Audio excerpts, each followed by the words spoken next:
This story is very interesting and the final part was very intriguing. My girlfriend cheated on me with my best friend for 2 years, and I got revenge on them in the best way possible. I never thought I'd be the one telling this story. My name is Jake, and for as long as I can remember, trust has been the bedrock of my life. I was dating Emily for 5 years, and she was everything to me.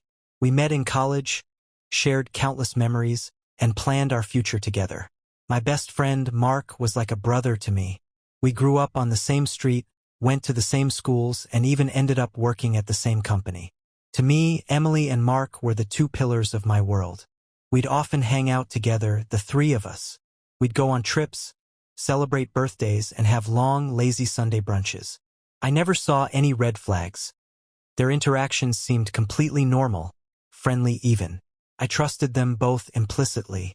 If someone had told me back then that the 2 people I trusted most were betraying me, I would have laughed in their face. But looking back, the signs were there, hidden in plain sight, waiting for the moment when I would finally put the pieces together.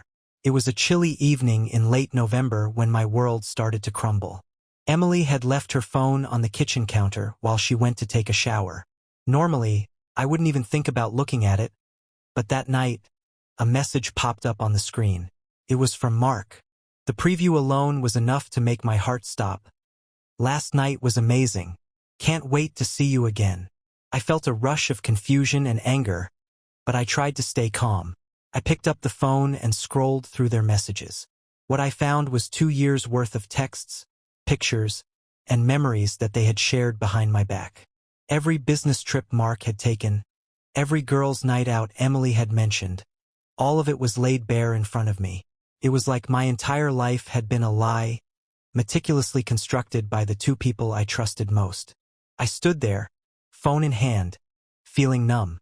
I wanted to scream, to confront them both immediately, but something inside me held back. I knew I needed to process what I'd just uncovered. My first instinct was to run, to escape the suffocating betrayal that had invaded my home. But I also knew that this wasn't something I could simply walk away from. I needed to face it head-on. That night, I barely slept. I spent hours staring at the ceiling, replaying every moment, every interaction, trying to understand how I had missed the signs. The pain was overwhelming, a constant ache in my chest that wouldn't go away. I wanted to talk to someone, but I felt too humiliated to reach out.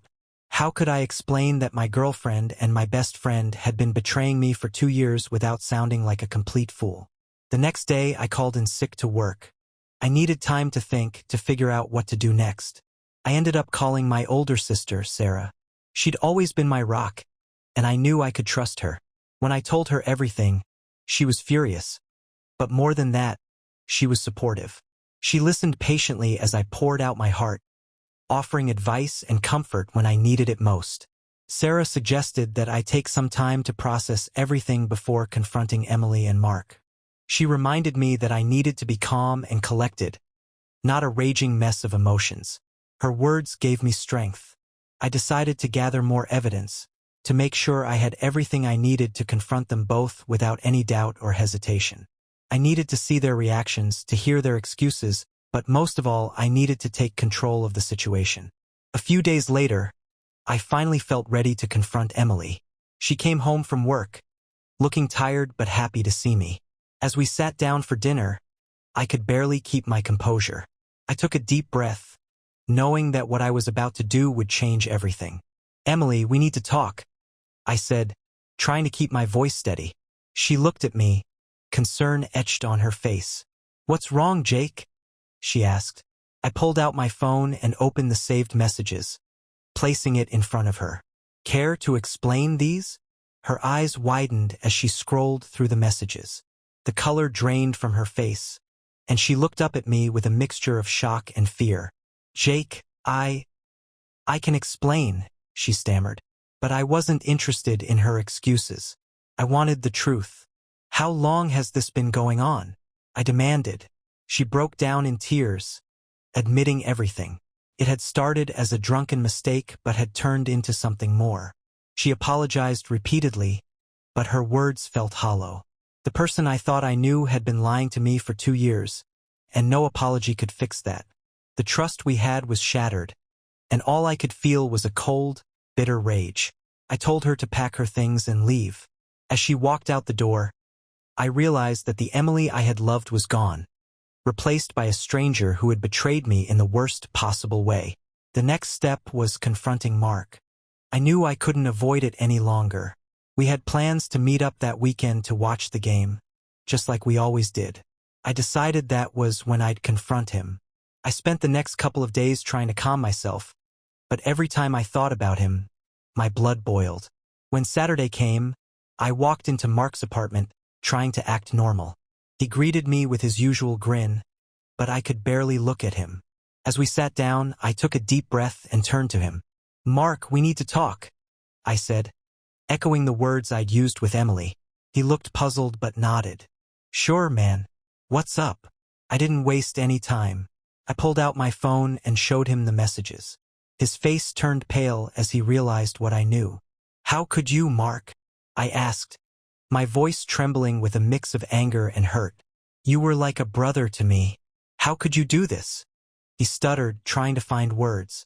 "Jake, I'm so sorry. It just happened. I never meant to hurt you." His excuses felt even more pathetic coming from him. I had expected better from my best friend. "For 2 years, Mark. 2 years you've been lying to me," I said, my voice rising. "You've destroyed everything." He looked down, unable to meet my gaze. "I know, and I'm sorry. I wish I could take it back."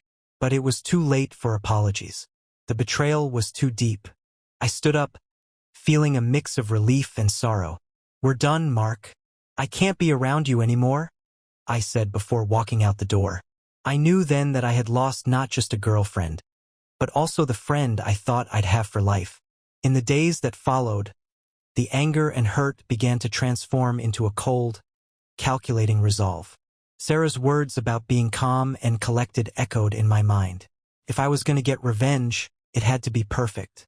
It wasn't enough to just confront them. I needed to make them feel the same betrayal and humiliation that I had endured. I started by doing some research. I knew Mark was up for a big promotion at work, one he had been eyeing for months. As for Emily, she had just been accepted into a prestigious graduate program. Both of them had a lot to lose. I began to formulate a plan, one that would hit them where it hurt the most, professionally and personally. I spent late nights gathering information, piecing together everything I needed.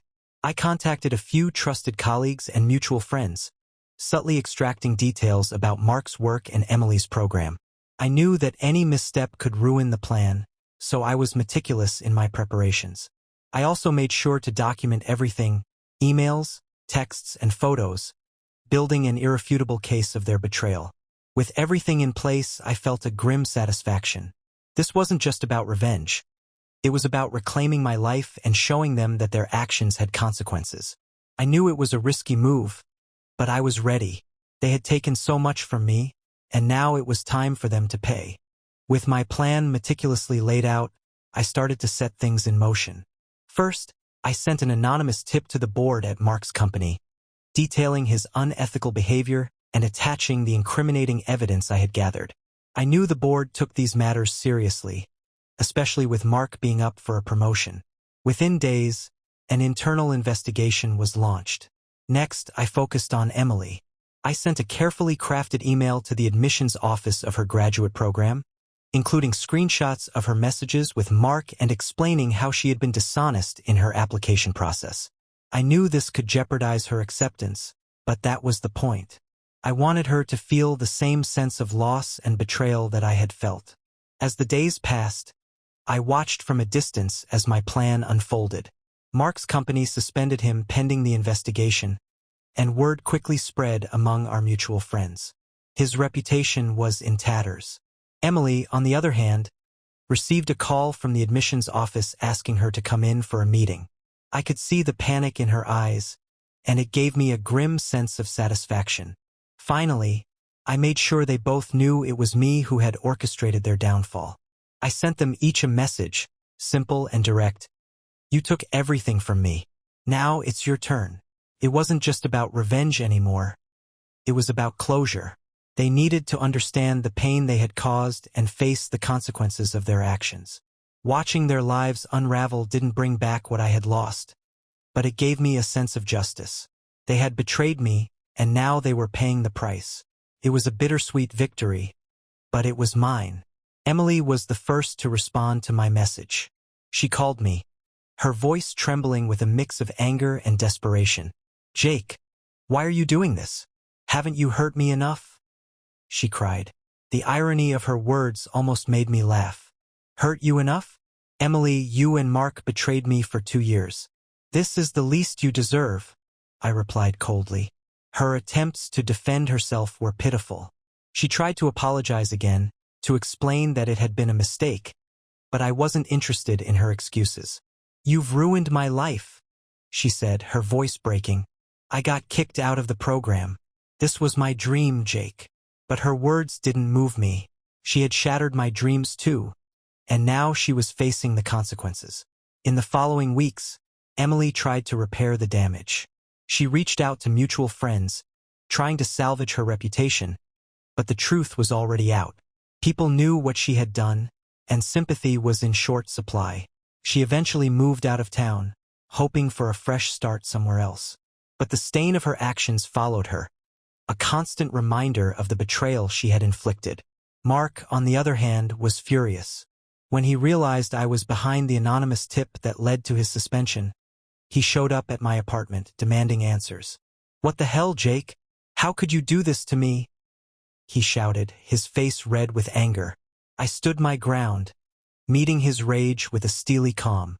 "How could I do this to you? Mark, you betrayed me. You took everything from me. This is just payback." He tried to argue, to justify his actions, but it was clear he was scrambling. "It was a mistake, Jake. Terrible mistake. But this is too far." I shook my head. "You didn't think about the consequences when you were sneaking around behind my back. Now you have to live with them." Mark's career was in shambles. The investigation revealed more than just his affair. It uncovered other unethical practices that he had been involved in. He was fired, and his professional reputation was destroyed. He, too, tried to make amends, reaching out to me multiple times, but I ignored him. He had been my closest friend, and he had thrown it all away. There was no going back. Seeing both Emily and Mark face the fallout of their actions brought a sense of closure. It wasn't about hurting them, it was about justice. They had betrayed my trust, and now they were paying the price. With Emily and Mark out of my life, the initial rush of satisfaction began to fade, replaced by a profound sense of emptiness. I had spent so much time and energy on my revenge that I hadn't considered what would come next. The house felt quieter, lonelier. The memories of happier times haunted me, making it hard to move forward. In the stillness, I found myself reflecting on everything that had happened. The betrayal had cut deep, but the revenge had come at a cost, too. I had become someone I barely recognized, calculating, cold, and relentless. I wondered if there was another way I could have handled things, but every time I thought about forgiving them, the pain of their betrayal resurfaced. I started going to therapy, hoping to find some peace and clarity. Talking to a professional helped me unpack my feelings, understand the depth of my hurt, and begin the healing process. I realized that while revenge had given me a sense of justice, it hadn't healed the wounds. I needed to work on rebuilding my life, finding new sources of happiness and fulfillment. Determined to move forward, I focused on reconnecting with myself. I took up old hobbies that I had neglected, like hiking and painting. I reconnected with friends I had lost touch with and started building new relationships. I even adopted a dog, Max, whose unconditional love and boundless energy brought joy into my life. I also immersed myself in my work, taking on new projects and responsibilities. It felt good to channel my energy into something productive, something that helped me grow both professionally and personally. Slowly but surely, I began to feel like myself again. One day, while hiking with Max, I met someone new. Her name was Laura, and she had an infectious smile and a kind heart. We started spending time together, and for the first time in a long while, I felt a flicker of hope and happiness. It wasn't easy to trust again, But Laura's patience and understanding helped me open up. She knew about my past, and instead of judging, she supported me. Looking back, I realized that the entire ordeal had taught me some harsh but valuable lessons about trust, betrayal, and forgiveness. Emily and Mark's betrayal had broken me, but it had also forced me to confront my own strength and resilience. The revenge had been a way to reclaim my power, but true healing came from within, from learning to forgive myself for the anger I had harbored. If there's one thing I'd want others to take away from my story, it's that betrayal can destroy you only if you let it. Revenge might offer temporary satisfaction, but it's not a solution. Healing comes from facing your pain, understanding it, and eventually letting it go. I'm still a work in progress, but I've learned to value the people who truly care about me and to let go of those who don't. Life moves on, and so have I. The scars remain, but they are a testament to my journey, a reminder of where I've been and how far I've come.